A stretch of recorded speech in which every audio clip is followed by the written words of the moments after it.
It's lovely to have you here, Professor Lupovitch, and I'm gonna pass it over to you. Thank you. Thank you, Sherelle. Good morning, everybody. Good morning. It's afternoon for me. I'm going to guess, depending on where you are, you probably have warmer weather than I do. Today in Michigan, it is 4 degrees and with a wind chill of -16. So it's not Kansas City, which is much colder, but it's cold. We have a nice cold day today. We are in the middle of our Michigan winter. I should also say that since last Sunday, well, if you follow sports, my alma mater, the University of Michigan, won the national championship last Monday, which is a historic event for college sports in the state of Michigan. And tonight, my hometown Detroit Lions are playing a home playoff game for the first time in like 30 years. It's been a long time. So it's been a very good week in Michigan sports. Not that that has anything to do with anything, but I just thought I would share that just for no reason whatsoever. So welcome. So today we're going to turn to our second session in our series on the small screen television. And really last week and this week in a way that it's kind of a two-parter or coupled, where last week, you'll remember in our first session, we looked at the whole visibility of Jews in television programs. Today, we're going to look at a variation on that, or maybe the flip side of that, and that look at expressions of anti-Semitism or negative attitudes of Jews on television shows. Which will also lead us into next week's session, where we're going to go look more into the realm of the image of Jews on comedy shows and that line between comedy and where comedy gets problematic. But that we're going to do mostly next week. Although we will look at one example this week toward the end as kind of a segue. So let me start by saying a word about anti-Semitism in general in America, and then we can talk more specifically about how it manifests in American culture, and more specifically in media and entertainment culture. So anti-Semitism in America in the 20th century and the 21st century has had this kind of ebb and flow, where in the 1920s and the 1930s, as you may know, there was a surge of anti-Semitism in America, which was largely driven by two things. Anti-Semitism in America was a symptom of a growing xenophobia, a fear of immigrants, a fear of foreigners, where Jews were seen as the quintessential dangerous immigrants. That reached a high point in the 1920s when a very conservative U.S. Congress and a very anti-immigration U.S. Congress passed the Johnson-Reed Act, which, although it wasn't explicitly a ban on Jewish immigration, was effectively a ban on Jewish immigration. And one of the things that animated that legislation, and in general, that surge of anti-Semitism in the 20s and 30s, was not only the Jews as being the quintessential foreigners. And it is interesting to note that a lot of the same anti-immigrant rhetoric we hear right now was directed against Jews in the 20s and 30s. Jews as a criminal element, Jews as the bearers of disease, and above all, Jews as the harbingers of social upheaval. In those days, it was the Jew as the quintessential communist. Jews were going to bring communism to America and destroy the fabric of American society. And we hear all of that now, although typically directed at others. Now, during the Second World War, also, as you may know, there was a waning of anti-Semitism in the aftermath of the war, and especially in the aftermath of the Holocaust, partly because, Hitler was an anti-Semite. Sorry to belabor the obvious. And to be an anti-Semite after the Second World War was to, well, put yourself in the same boat, so to speak, as Hitler and Nazism. So it wasn't necessarily that anti-Semitism disappeared. It simply became a lot less public.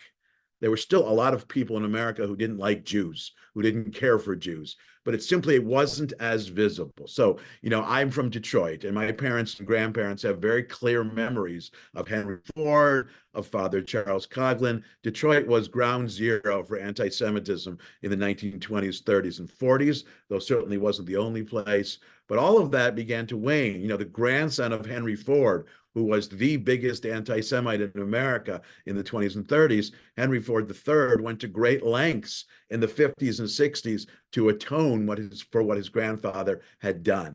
So when television comes into being, when television becomes a new medium and an increasingly popular medium, it's at a point when, first of all, the level of anti-Semitism in America, or at the very least, the level of public expression, overt anti-Semitism, was waning. I'll just give you one example to sort of illustrate that.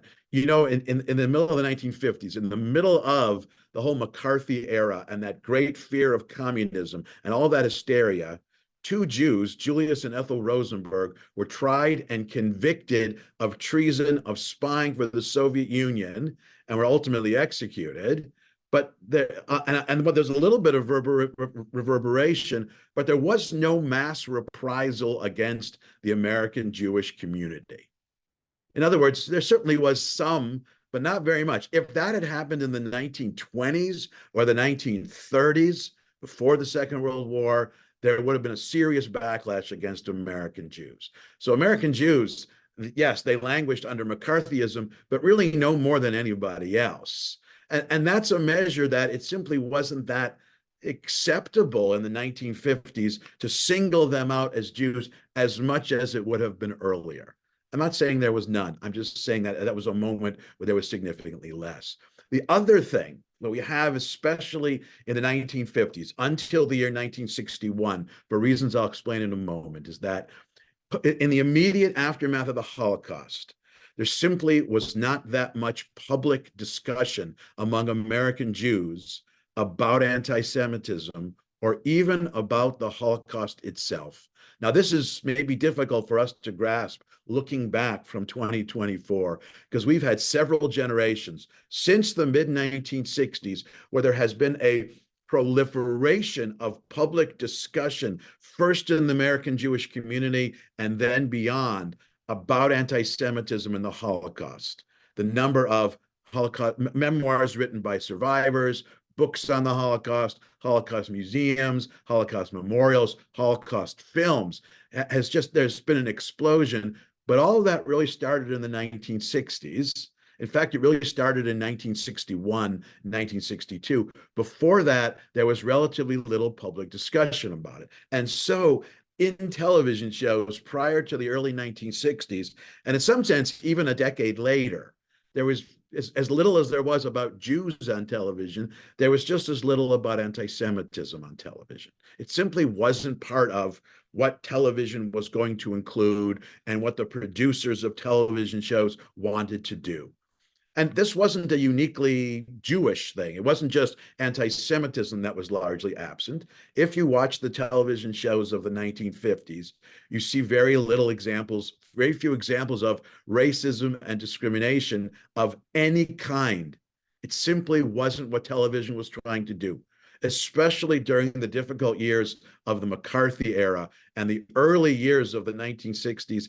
Television shows were designed, first of all, to be a kind of escape, for people to get away from the problems of day-to-day life as opposed to confronting them through the medium of television.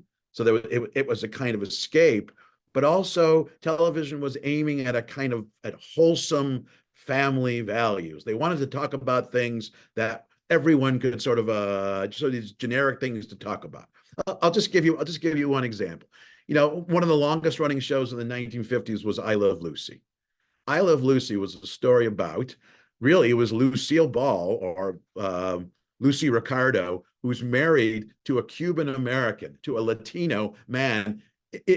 And there is no episode on the Lucy show, at least none that I know of, where in any way they discuss any kind of discrimination that Ricky Ricardo encounters, that his club is simply not on the show at a time where there was considerable discrimination against Latinos in America. It simply wasn't there because nobody wanted it. And in the same way, you find little in the forms of racism and discrimination. Generally, I mean, find me the episode of Leave It to Beaver where there was any kind of racism. None. Because they wanted to deal with traditional things and family problems and ordinary, easy to deal with day-to-day problems. Now, when did this begin to change? Well, the larger public discussion about anti-Semitism, not only in America, but generally begins in the early 1960s during an event that took place in the state of Israel, the trial of Adolf Eichmann. Now, long story short, Adolf Eichmann was one of Hitler's right-hand man who escaped after the war, and he hid out in Buenos Aires, and he was captured by the Mossad, and he was, in Argentina. Actually, I always loved the way that they found him. He was hiding out under an assumed identity. His son, Adolf Eichmann's son, was bragging to all his friends what his father had done, and that's how the Mossad found him. What a bonehead son. But they brought him to Israel. They put him on trial. But the trial of Adolf Eichmann was a public trial in Israel. And during the course of the trial, in order first to ascertain, to confirm that this was indeed the actual Adolf Eichmann and he had done what he had done, as part of the testimony, Holocaust survivors were invited to testify in order to about what Eichmann had did and about the Holocaust more generally. And this is the first time that Holocaust survivors began to speak publicly about their experiences. And in the aftermath of the Eichmann trial, that this is when we have an explosion of Holocaust literature and Holocaust testimony and just public discussion about the Holocaust in the Jewish community and beyond.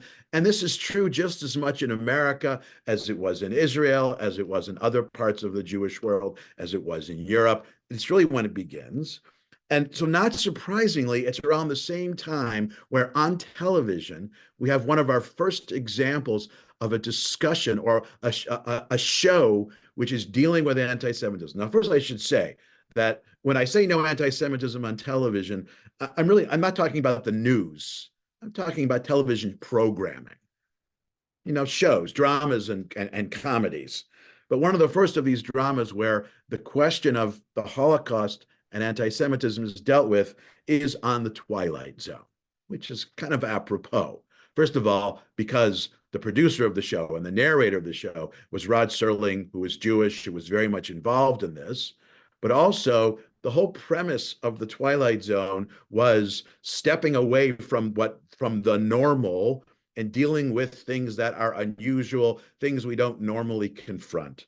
So in season 3 of the Twilight Zone, episode 9, there's an episode that's called Death's Head Revisited. And the basic story here is a concentration camp commandant, the commandant of Dachau concentration camp, goes back after the war and to go look at the camp. And when he gets there, when he's first there, he's entirely unrepentant for what had happened, for what he had overseen, for what he had done. And, well, he encounters the ghosts of the inmates who were in the camp. Now, initially, when he encounters them, he is almost reliving or flashing back to what had happened before. But ultimately, during the episode, the inmates are going to put him on trial, very much mirroring the Eichmann trial itself. So let's take a look at the first clip. We're gonna look at the very beginning of this episode, and then we're gonna listen to how Rod Serling, how he always does the little recap at the end. We're gonna listen to that after. But first, let's watch this first clip of this commandant from Dachau returning to the camp.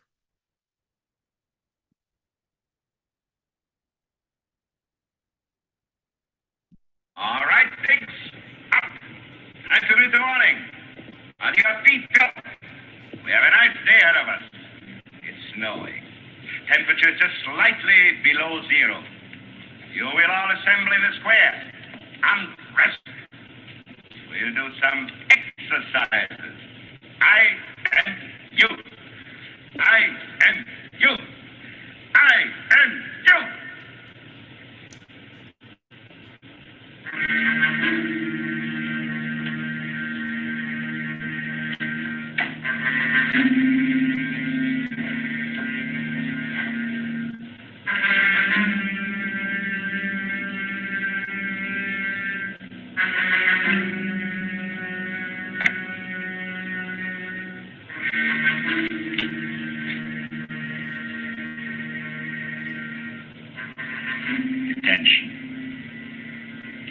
remember you.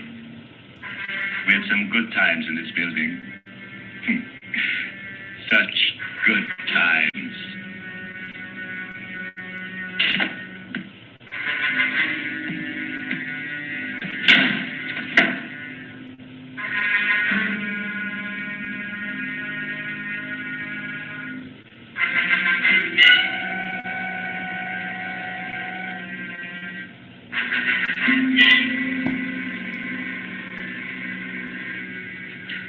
You'd like water, number 23575? Is that what you'd like? You'd like water. But why should you care? It's only been 5 days since you've been fed. 5 little days!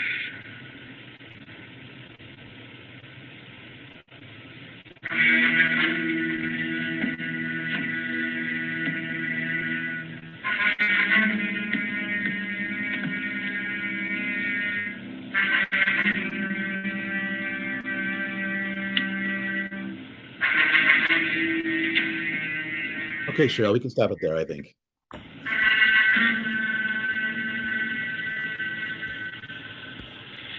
So in the episode, that goes on for about the first 15 minutes. But then, as I said, as the inmates come back to life, they put him on trial, and he still is unrepentant. I mean, that's really the chilling thing about this episode. He's unrepentant until he's actually facing consequences from these ghosts of the inmates, of the people he killed, at which point he begs for mercy, and they simply don't give it to him.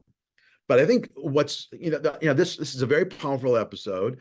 And for someone who was less familiar, a viewer who was less familiar with what the Holocaust was, one of the goals is to sort of let them know that it's something worth looking into. And Rod Serling himself became someone who tried to help people know about this.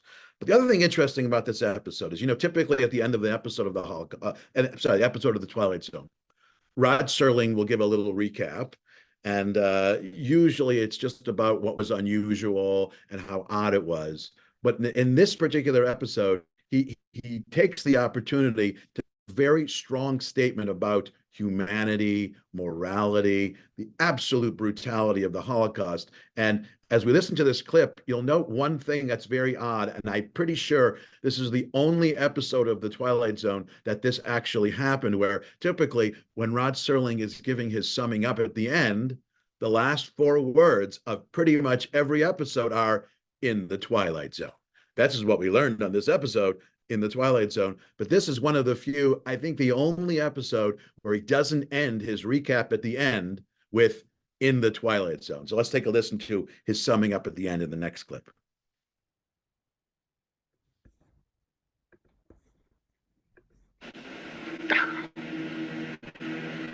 Why does it still stand? Why do we keep it standing? There is an answer to the doctor's question. All the Dachau's must remain standing. The Dachau's, the Belsens, the Buchenwalds, the Auschwitzes. All of them. They must remain standing because they are a monument to a moment in time when some men decided to turn the earth into a graveyard. Into it they shoveled all their reason, their logic, their knowledge, but worst of all, their conscience. And the moment we forget this, the moment we cease to be haunted by its remembrance, then we become the gravediggers. Something to dwell on and to remember. Not only in the Twilight Zone, but wherever men walk God's earth. He didn't end with those words. This is Rod Serling's very powerful message. Now, that was 1961. And on television, it's really the first time I would say, not only that this and anti-Semitism is dealt with in so blunt and direct a way, but I would say racism of any kind, because television simply wasn't ready for it. But during the course of the 1960s, slowly, other shows slowly began to deal with issues of race and discrimination and bigotry and hatred. But it's really not until we get to the 1970s where when shows and even sitcoms are becoming more realistic or reality driven, or trying to address real events from real life that we really begin to see anti-Semitism dealt with in a more, well, in a more direct, in a more elaborate way. And so not surprisingly, remember last time we noted one of the first such shows that was more directly tied to actual real life events as opposed to sort of an imagined idealistic Brady Bunch kind of world was All in the Family.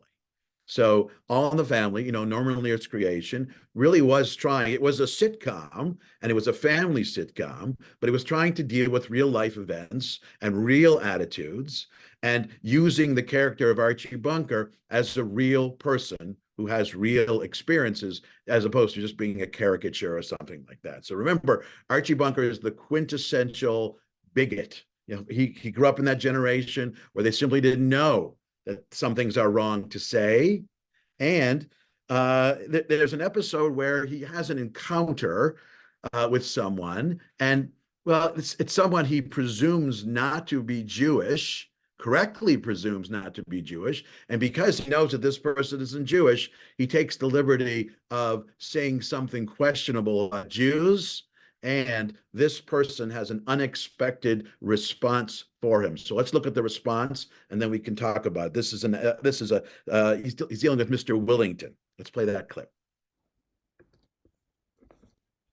What I mean, Mr. Kirk, is that my wife stole nothing her whole life. I'm sure this whole thing was some kind of mistake. Not according to the store detective's report. I'm sorry, Mr. Bunker, but I'm afraid, that's what they all say. Once we catch him, it was a mistake. Well, I know it looks bad for reading, but couldn't you kind of, square it for one of your own kind? You know what I mean? I'm not exactly sure I get your drift, Mr. Bunker. What does that mean, one of your own kind? Well, people like us, you, me, my wife, and all. We like to come shopping here at Willington's. We don't like to go to them other places like Bloomingdale's, Klein's, Abraham and Strauss. You know that crime? Yeah, beginning to see what you mean. Sure you do. I knew by your face and by your name, Kirkwood, you'd see my paint here. Now, listen, you want to keep customers like us who enjoy coming here because they know they get a fair shake here. You get the picture? Oh, yeah, I do. I get it. Here's a picture of my family, Mr. Bunker. There's my wife and my daughter, Melanie. Nice-looking family. Thank you. My wife's first name is Janet. That's a nice name for a wife. Before we were married, her name was Janet Goldstein.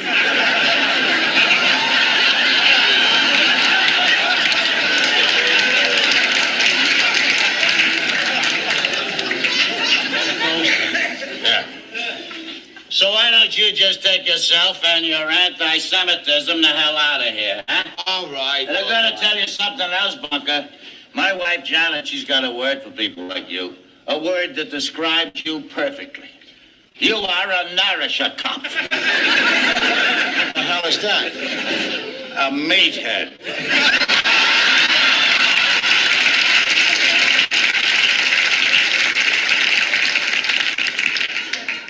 Oh, well, you never know who you're talking to no more.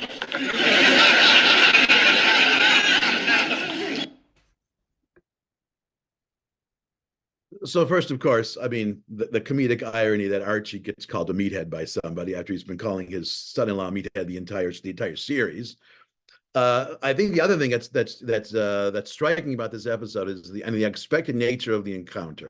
Is Archie is someone who automatically assumes there's a natural kinship, not only between people who are not Jewish. He assumed this guy is not only Christian, but a Protestant Christian like him or whatever, but that they share a certain disdain for Jews. It's unstated for Archie.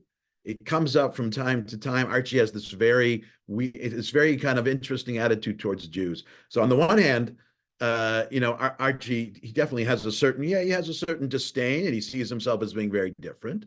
But remember, there are also points on the show, for example, when he needs a lawyer, he's insistent that he get his Jewish lawyer.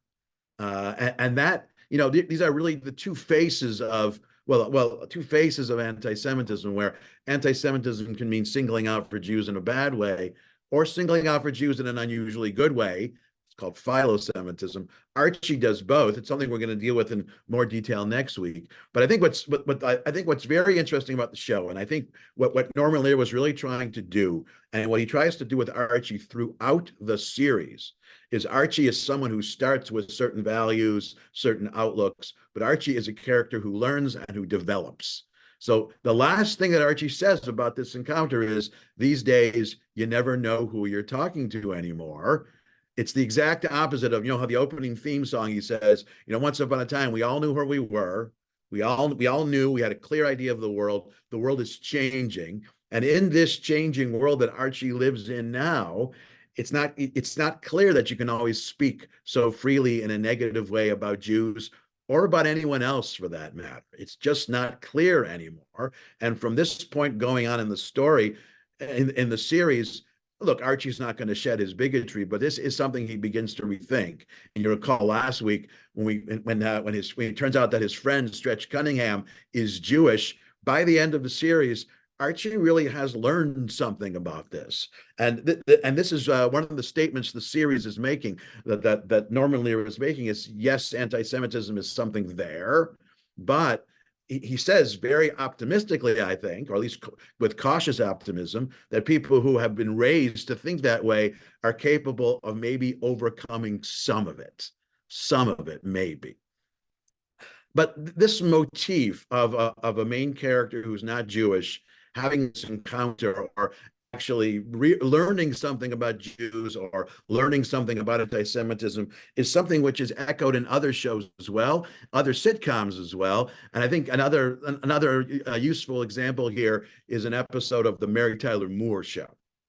Now, like All in the Family, Mary Tyler Moore, as you know, was a path-breaking show. For those of you who might not know, Mary Tyler Moore plays Mary Richards, who is a young single woman who moves to Minneapolis, and she's in her 30s and still single, and that's not a big deal. She's just living her life. She becomes the manager of a news station, which is something unusual for women, but she's someone who she's trying to move up in the ranks. She is not Jewish. In fact, she is very much not Jewish, and most of her friends are not Jewish, but of course her best friend who she meets in her building is Rhoda Morgenstern, her Jewish friend from New York. Another very interesting character who eventually actually go on to have her own show. But at no point in the series does Mary see her friendship with Rhoda as like a friendship of a Christian and Jew. They're just friends. They trust each other. They love each other. They enjoy each other's company. So on one episode in season 2, Mary's friendship with Rhoda is put to the test and ultimately fortified by the following encounter. Mary, she makes the acquaintance of a woman who runs in a more highbrow circle, and this woman takes to Mary right away. And even the symbol of that highbrow life, that elite society life, is access to a country club, an exclusive country club. So Mary, as she becomes friends with this woman, she gets to go to have lunch and play tennis, maybe golf at this country club. Mary, being the good friend that she is, several times she asks this new friend if she can bring Rhoda along. I have this great friend named Rhoda. You'd really love her. Why doesn't she come too? And the friend, hearing that Mary's friend's name is Rhoda Morgenstern, is very standoffish about it and keeps making excuses why Rhoda shouldn't come. Now, at no point does she say, well, this club doesn't allow Jews. At no point does she say that. In fact, this new friend is going to be someone who's mortified by the notion. But it's pretty clear that Rhoda is simply not welcome. And Mary, she likes this new friend, and she is making these excuses to Rhoda. Rhoda's getting a little bit resentful, getting a little bit annoyed she's sensing changes in Mary. But the episode kind of reaches a climax when Rhoda basically tells Mary that these people are bigots, that they don't like Jews. Mary says, how can that be? They're so nice. And so Mary confronts her new friend about this in a very particular situation, let's watch the clip. And this is where this whole dynamic between Mary and Rhoda, and especially between Mary and this new friend. And this new friend's attitude towards Jews really comes out. And here we get to see just how great Mary Richards is. Let's play that clip. Hi, all set. Great, but we got a slight problem. Oh, what's the matter? Well, the fourth girl who was supposed to play with us today canceled out, and it's a little hard to play doubles with 3 people. Yeah. Well, I'll tell you what, why don't I play on the side of the best player and be your handicap? Well, it's more fun with a fourth player, and since Sally's out in the car, I was thinking... Oh, listen, as long as you mention the subject of cars... Oh, right, I got my checkbook right here. Just remind me. Well, anyway, I thought your friend, what's her name, might like to play with us. Oh, Rhoda. No, the other one. Phyllis? Phyllis. Well, Phyllis and her husband are away for the weekend, but, gee, I think Rhoda would love to play with us. I'll call her. Well, Mary, does she play well enough to keep up with us? She plays about the same as I do. Oh, yes, but Mary, you've been playing a lot lately. You've really improved. Hey, have I? Yes, you're much better. Look, maybe we can find a fourth at the club. Yeah, but I tell you, Rhoda is just, she's like a natural athlete. She'll make a great fourth. Well, okay then. Mary, does she have the right clothes to wear? I mean, I wouldn't want her to feel out of place if she didn't have the right clothes. Well, I think she can probably find... Hey, Joanne, why don't you want Rhoda to play with us? Oh, it's not that I don't want her to play. It's just that some of the people at the club aren't as well liberal as you and I are. Liberal? You mean because she's Jewish? Oh, listen, Mary, it's not me. It's just the rule. I mean, if it were up to me, I'd let Jewish people in. Oh, good. Oh, Joanne, I can't tell you how glad I am to hear that. Because I would hate to think that you have anything against me. Why would I? Well, I'm Jewish. Listen, I thought you knew that. Yeah. When you think of all the times you took me to that club and nobody knew. Come on, you're putting me on, aren't you? Oh, no. Listen, would I kid about something like that? But you don't look... Don't what? Act. Well, I mean, you have to admit... Joanne, I'm not Jewish. I knew that. Didn't you think I knew that? No, I don't think you knew that. I think for a minute there, you weren't sure, and it made a difference. Well, it did not. Oh, come on, Mary, let's play tennis. No, listen, you go ahead and play singles with Sally. Well, okay, if you don't want to. I better get going. Sally's down in the car waiting. Oh, listen, speaking of cars, you asked me to remind you about the check for mine. Oh, yes, Mary, be sure and remind me. I am reminding you. You mean now? Please. Okay, sure. That was 105, right? 10. Look, Mary, I know you think I'm a bigot, but I'm not, really. It's just that I've always kind of traveled in my own circle of friends, and I just never had a chance to know any Jewish people very well. Even in the garment center? I meant socially. Well, if you ever feel you want to know one better, boy, I know a real good one. Oh, fine. Let's do that sometime. But not now. Well, no, not now, see, because I've really got to go. I tell you what, we'll have lunch one day soon. You, me, and Rhoda, okay? Bye.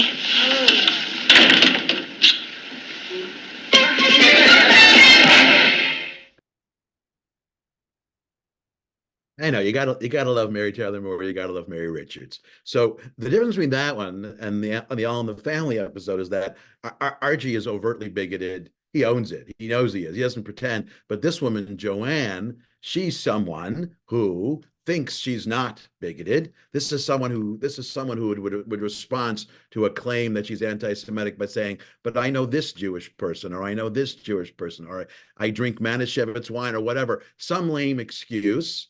It's a more subtle form of the same kind of social anti-Semitism, or anti-Semitism as a form of social discrimination.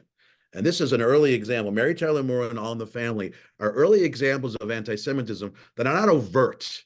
This isn't a concentration camp. But one of the messages here is that even though, neither Archie Bunker nor this woman Joanne, they're not necessarily want to hurt Jews, but their discrimination against Jews is still something wrong and still something problematic and something that has to be dealt with. And so the gentleman that Archie Bunker confronts and Mary Richards, the way that she sticks up for Rhoda, that's what makes it so commendable. It's also one of the remarkable things about their friendship is, the scene that comes after this is, Rhoda, of course, is very appreciative of Mary sticking up for her, but it doesn't really affect their friendship because their friendship was already solid and their friendship was already transcending the difference between being Jewish and Christian. They just knew each other person to person. They really loved each other person to person. But that's the kind of social discrimination that begins to be presented on television shows. And we see that in subsequent episodes too. Really from the early 1970s on, it pops up from point to point on different shows. In fact, I would suggest that from the mid 1970s on, you could take almost any show and find at least one episode that deals with this kind of social discrimination. I'll give you an example from I'll give you two examples from shows which aren't comedies, which are more serious shows. The first is Law and Order, and the second is Mad Men. Now we're already talking 10 or 20 years later. So the one from Law and Order, which incidentally could not find a clip of this episode, could not find a clip of this scene. The episode is called Blood Libel, a very dramatic title. So what happens in the course of this episode is that a Jewish teacher at a prominent New York Manhattan prep school is killed, Sarah Aronson, and in investigating her murder, the detectives, remember one of whom is Lenny Briscoe, who, this is the episode we find out whether or not he's Jewish or not. He tells us his father was Jewish, he was raised Catholic, but he still seems very Jewish, very Jewish. In fact, also I think we can agree that he's probably the greatest television detective there ever was. I'm very partial to Lenny Briscoe. So anyway, in this episode, the two of them are investigating. It turns out that the suspects of this teacher's murder are three students. And as they investigate further, four students who are involved.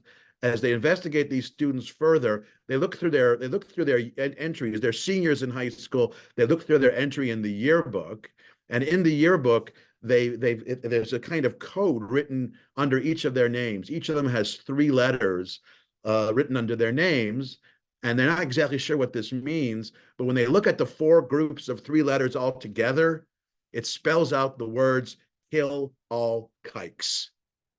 And it turns out that these are four students who simply don't like Jews. And so at this point, we're thinking that the reason they killed this teacher, this was a hate crime, which itself would have been a very powerful episode. But the twist in the episode is, it's definitely true that these people don't like Jews, but the reason it turns out they killed this teacher was not because she was Jewish per se, but because they were cheating, buying grades, and she caught them, and she was going to report them. So this really the crime wasn't necessarily have anything to do with her being Jewish. But however, because in Law and Order, you have the investigation and then you have the trial. In the trial, the two students who wound up being most directly accused, they hire a lawyer whose name on the show is Roy Payne, who's the lawyer that represents the Ku Klux Klan, a Klan lawyer, and he turns his whole defense into suggesting there's some kind of Jewish conspiracy to frame the students, because the principal of the school is Jewish, and one of the detectives is Jewish, and the teacher was Jewish, and another teacher who was originally a suspect but was exonerated is Jewish. And the whole thing comes down to whether or not the jury is willing to believe the notion of a Jewish conspiracy. A very powerful episode. Incidentally, the Klan lawyer is played by Chris Cooper, who is a great actor. He's very compelling in this part. So in the end, the episode really comes down to the verdict, and in the end, the boy who's suspected of killing the teacher, because remember, in a murder trial, it has to be unanimous. He's acquitted. There's one holdout on the jury.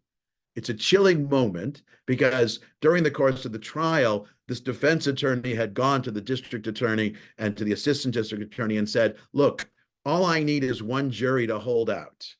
And we go on the street, we ask 12 people what they think of Jews. All I need is one. And that's how the episode ends. Now, during the there's a retrial and the Klan lawyer isn't available, so they cut a deal and the kid goes to jail. But the point of this episode is Law and Order is dealing with this silent anti-Semitism of a juror who nobody even knows who it is. This subtle form of anti-Semitism is dealt with very powerfully on this show. And that's what television shows have done pretty well since the mid-1970s, is dealt with this more subtle form of anti-Semitism, which is harder to identify, which isn't all, and because it's less visible, it's harder to deal with.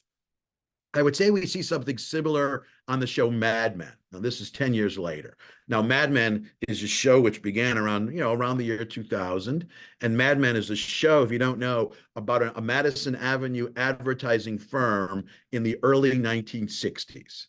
Now, it's set in the early 1960s very deliberately, because the early 1960s, I would say in television and movies and even in books, early 1960s is usually a kind of, a code word for before the Civil Rights Act, before there was public discussion about the rights of women, about equality for women, before that whole broad public conversation about discrimination and disparity. So this Madison Avenue firm, the people who work for it, they're all men, they're all white, they're all Christian, they come from a very, very similar and narrow stratum of the population.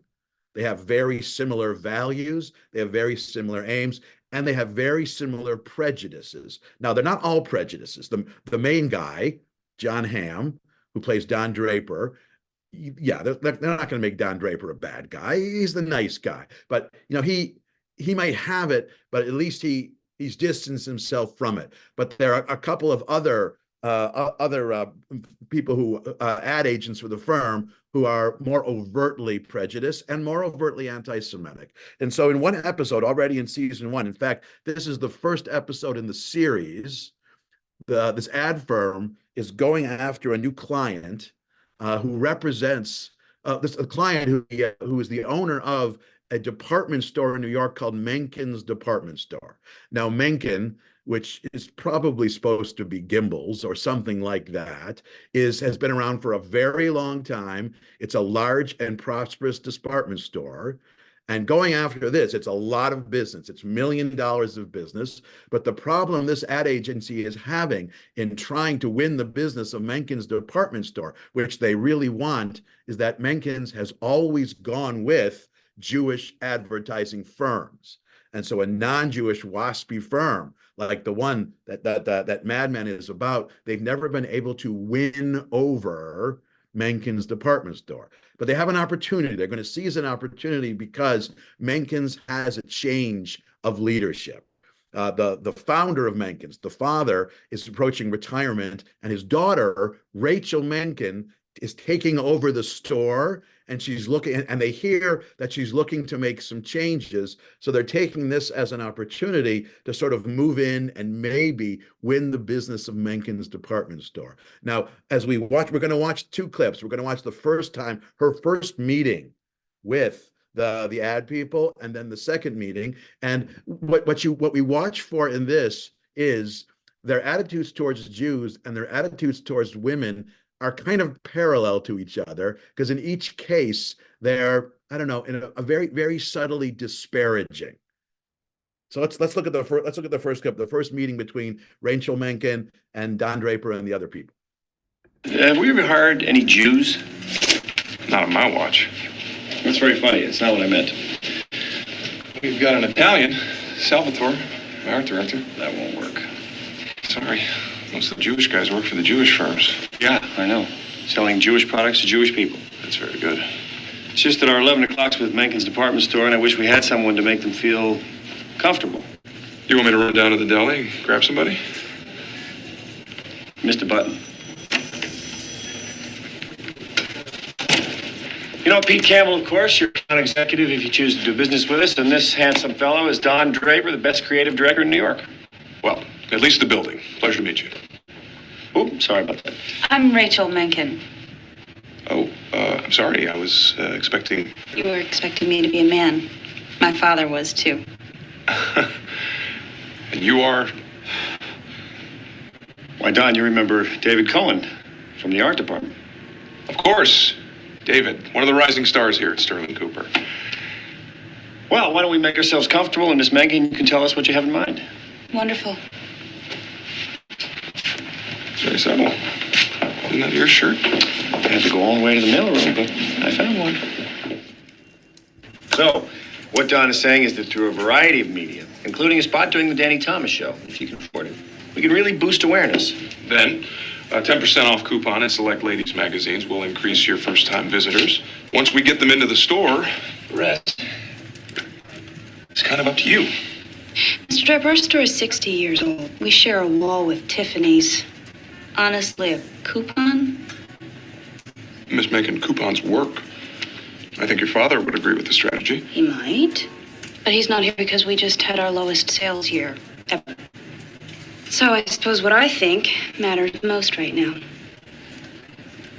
Miss Mencken, why did you come here? There are a dozen other agencies better suited to your needs. If I wanted some man who happened to be from the same village as my father to manage my account, I could have stayed where I was. Their research favors coupons, too. It's not just research, Miss Mencken. The housewives love coupons. I'm not interested in housewives. What kind of people do you want? I want your kind of people, Mr. Draper. People who don't care about coupons, whether or not they can afford it. People who are coming to the store because it is expensive. Well, we obviously have very different ideas. Yes, like the customer is always right. Gentlemen, I really thought you could do better than this. Sterling Cooper has a reputation for being innovative. Miss, you are way out of line. Don, please. Let's not get emotional here. There's no reason we can't talk this out. Talk about what? This silly idea that people are going to come to some store they've never been to because it's more expensive? It works for Chanel. Menken's is not Chanel. That's a vote of confidence. What Don's saying is Chanel is a very different kind of place. It's French, it's continental, it's... Not just another Jewish department store? Exactly. You were right, Roger. This place really runs on charm. This is ridiculous. Don. I'm not going to let a woman talk to me like this. This meeting is over. Good luck, Miss Mencken.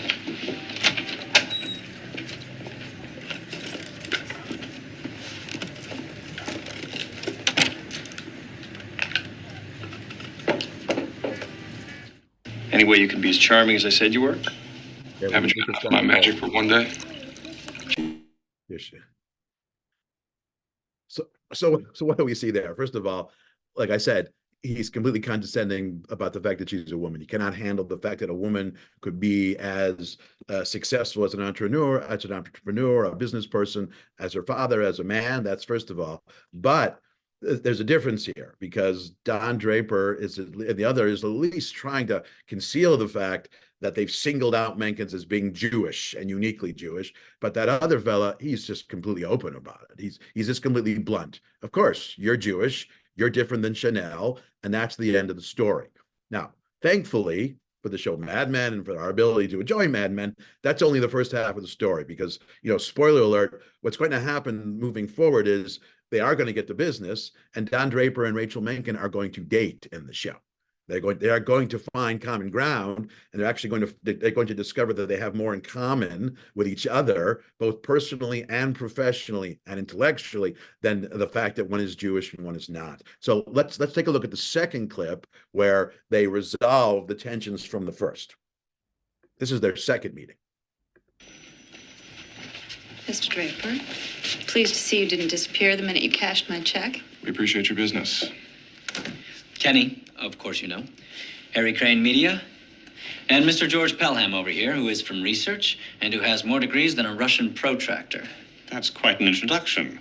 From the other side of the pond, I see. We take his word for it. So, that is yours to keep.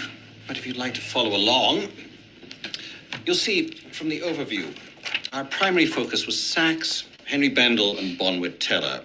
Our research uncovered a variety of options they utilized to attract your desired customers. One thing these stores have in common is a comfortable shopping environment, spacious, open sales floors, an almost conspicuous lack of clutter. Merchandise is minimal, and neatly presented on tables and in display cases.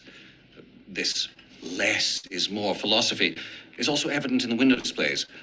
For example, only one sweater to a window, as opposed to windows stuffed with merchandise. My father's going to love that. Believe it or not, it even applies to the mannequins. Bendel's takes the heads off theirs so the shopper can imagine them to be anyone. Anyone without a head. Along with these cosmetic changes, you'll also need to provide what we call boutique extras, a personal shopping service, private fashion shows, designer collections. This is comprehensive. It's the lay of the land.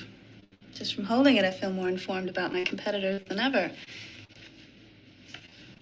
And yet my store already has a personal shopping service and designer collections, which makes me wonder if you were so focused on my competitors that you failed to visit my store. I've been away on my honeymoon. I've been there a few times. It's a beautiful old place. Miss Macon, I can assure you that no one at this table has ever been to your store. A wrong I will personally correct this afternoon. It's right on Fifth Avenue. That's one big block over and a dozen little blocks up. It's been there for 30 years. I'll walk you out. I've got it.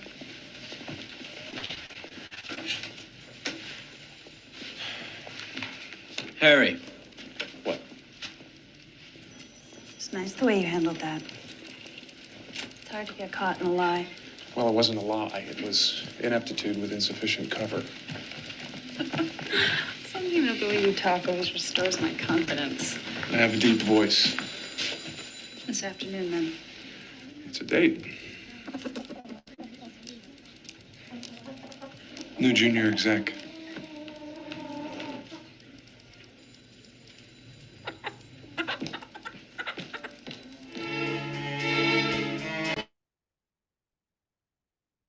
You see, Don Draper in this episode is Mary Richards. He's learned something.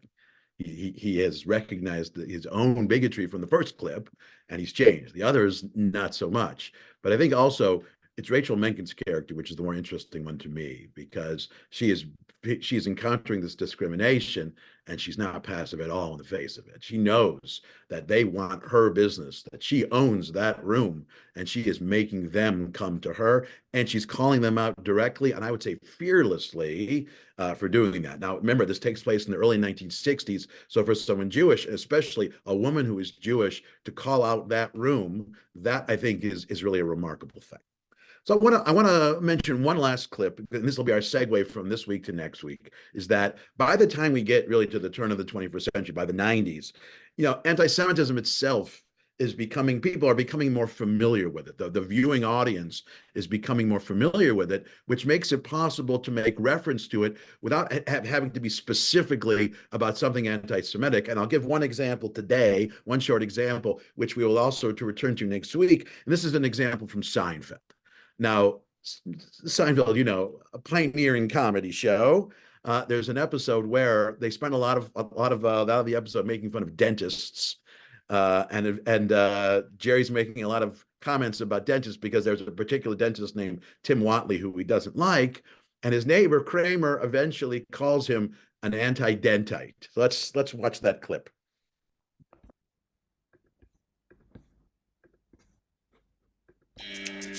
So I'll see you tonight. Okay. Date with Karen? No, Julie. She's the one. What happened to Karen? Well, Mickey and her have a lot more in common. Her parents are little people. Oh, small world. So little people can have non-little people children? Oh, yeah, and vice versa. Mother Nature's a mad scientist, Jerry. So you won't believe what happened with Watley today. It got back to him that I made this little dentist joke, and he got all offended. Those people. It can be so touchy. Those people. Listen to yourself. What? You think that dentists are so different from me and you? They came to this country just like everybody else in search of a dream. Watley's from Jersey. Yes, and now he's a full-fledged American. Kramer, he's just a dentist. Yeah, and you're an anti-dentite. I am not an anti-dentite. You're a rabid anti-dentite. Oh, it starts with a few jokes and some slurs. Hey, Denty! Next thing you know, you're saying they should have their own schools. They do have their own schools.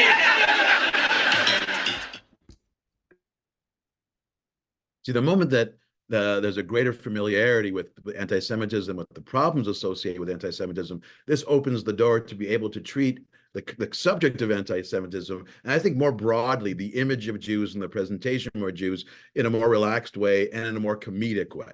So when we continue next week, we'll see how the image of Jews on television is expanded and through comedic means on a whole variety of shows, but it's all premised on the fact that there's a general understanding that anti-Semitism is something wrong, which makes it easier to joke about it. That will continue with next week.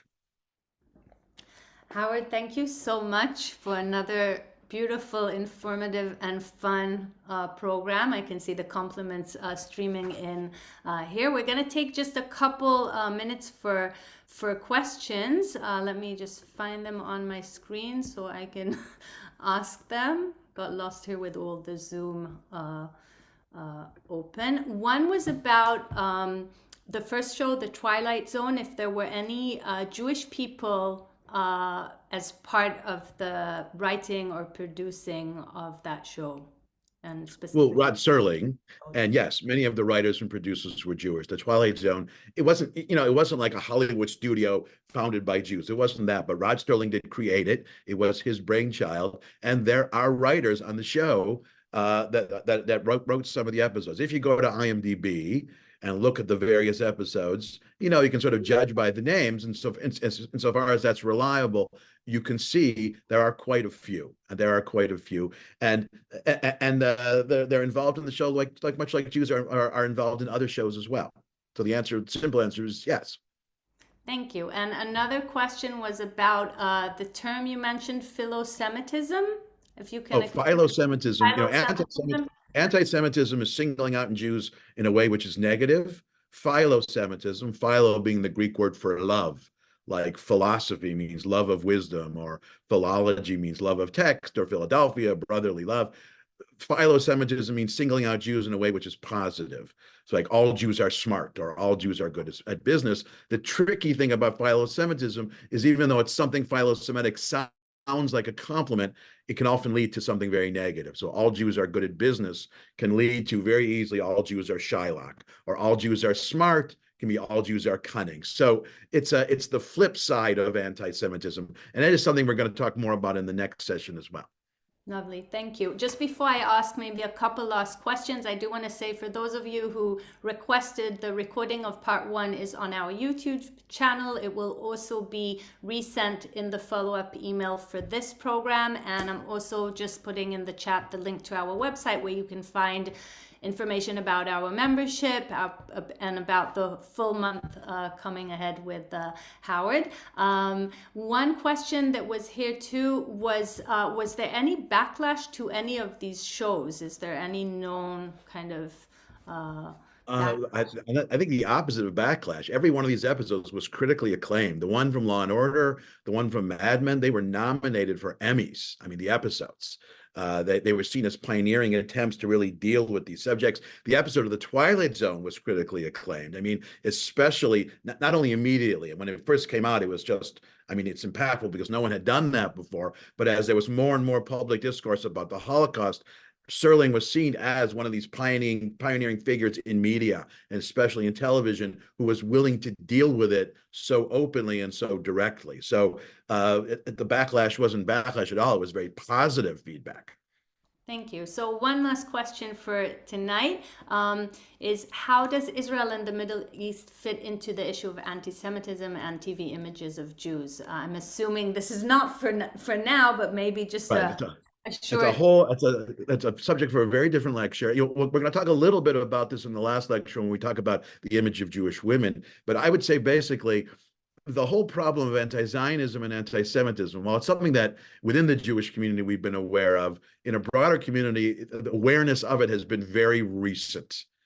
It may be the last decade even. And so it's simply it hasn't been enough time for the public discussion, debate, understanding about anti-Israel as a form of anti-Semitism for it to percolate into the world of entertainment, media, movies, television. Eventually it will. So the way Israelis are depicted on television mostly, I mean, really until the last few years, is a much more positive way. I'll give you one example. Any television show you have that has, that involves some kind of intelligence work or espionage or a spy agency or anything like that, typically, oftentimes there was a character who brought in who's from the Mossad, and that character is automatically presumed to be better at spy work and intelligence work than everybody else. Mossad became on television, and I would think in movies as well, as a kind of code word for the best in the world. So there's a very positive image of Israelis,